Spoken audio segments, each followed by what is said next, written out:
Hey dudes, I'm Hilah, and today on Hilah Cooking we are making a chocolate pound cake with a chocolate glaze. It's like double chocolate pound cake, maybe. And this is exciting because this will be the first recipe that I've done where I also convert it to metric measurements. So you can get those as well as the imperial measurements on my website, hilaccooking.com. But let's go ahead and get started. This is really simple. This is my grandma's recipe. Butter in our mixing bowl.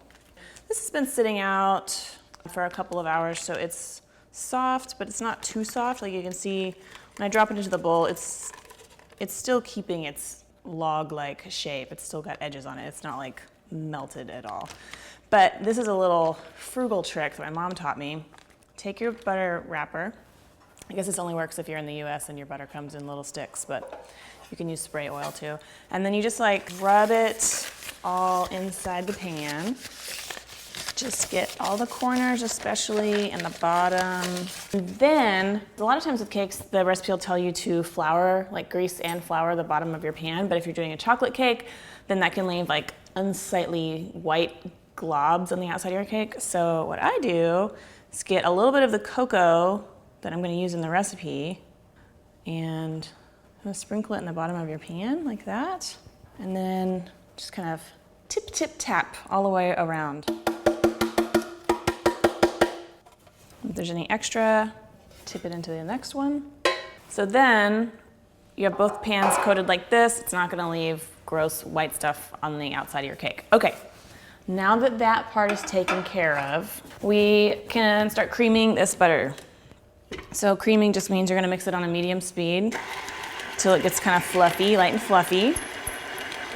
And then we're gonna put in our sugar. This is just plain granulated white sugar.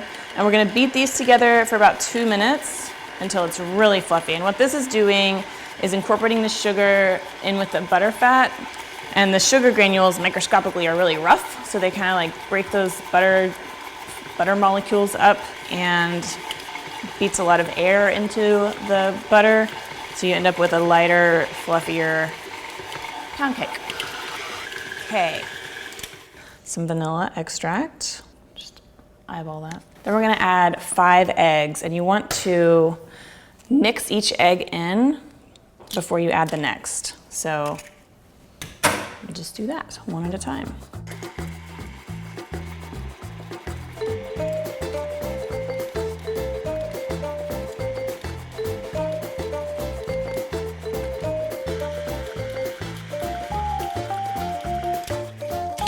Okay, once they're fully incorporated, you don't see any yellow streaks, we've got our dry ingredients here, and this is all-purpose flour, cocoa powder, salt, and baking powder, and I'm just gonna use a fork to kind of mix this together.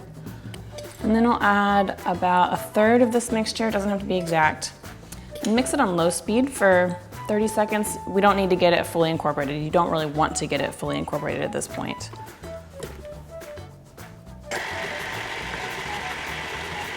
That's good, like maybe 15 seconds is all that was. And then we add some sour cream. This is just an 8-ounce container or 227 grams.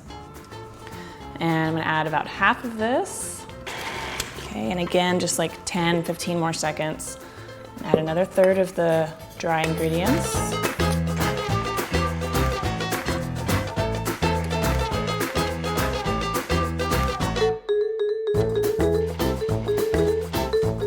Okay, this looks beautiful. I love how dark and rich this is. Then you just want to do your best to divide the batter evenly between your 2 pans. Spread it out, get it into the corners, smooth the tops a little bit. Then we're gonna bake it at 325 for about 45 to 50 minutes until it's nice and domed up. And when you put a toothpick in the center of it, it comes out clean.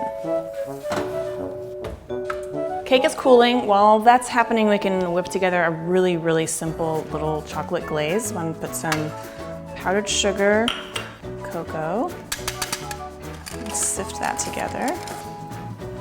And then just add a little bit of liquid. Now you can use milk, but I've got a little bit of my morning Java left over. So I'm gonna use a little bit of coffee. Awesome. Set that over there, and then I've got some pecans I'm toasting.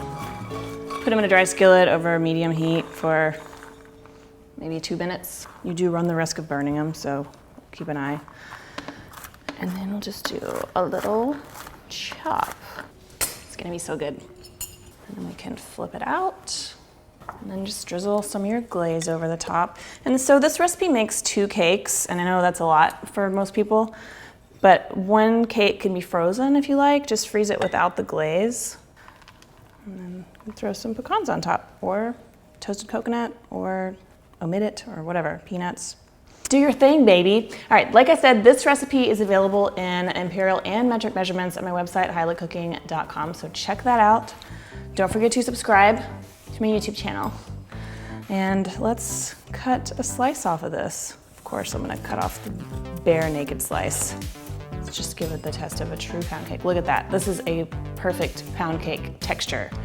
Pretty dense, but it's still really moist, everyone's favorite word.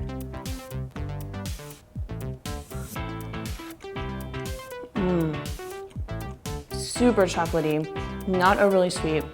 I really like that about this recipe in particular, because that means you can have ice cream with it. Yay! All right, thank you so much for watching. Give me a thumbs up, share this video if you like it, and if you make this, please take a picture and tag me on Instagram or Twitter or Facebook or whatever. I love to see pictures of your creations. Thanks for watching. Have a great day. See you next time. Bye.